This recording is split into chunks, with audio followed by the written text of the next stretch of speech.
સુરતથી લિંબાયત પોલીસ ફરી ઊંઘથી ઝડપાઈ. સુરતના સ્ટેટ મોનિટરિંગ સેલના દરોડા, લાખોનો મુદ્દામાલ જપ્ત.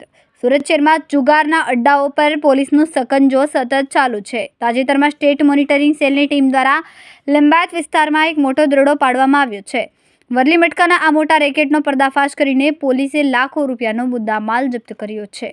સુરતના લિંબાયત વિસ્તારમાં આવેલા શિવાજીનગર અને રત્નપ્રભા સોસાયટી પાસેના શેડમાં વરલી મટકાનો અડ્ડો ચાલતો હોવાની બાતમી એસએમસીને મળી હતી. આ બાતમીના આધારે પીએસઆઈ જે.એસ. રાજપૂતના નેતૃત્વમાં એસએમસીની ટીમે દરોડો પાડતા વરલી મટકાના મોટા કૌભાંડનો પર્દાફાશ કર્યો છે. આ કેસમાં સ્થળ પરથી 10 જેટલા શખ્સોને ઝડપી પાડવામાં આવ્યો છે. કેમેરામેન સેનિલ વિરાણી સાથે વિશાલ છેઠા, માનવ પ્રભા ન્યૂઝ, સુરત.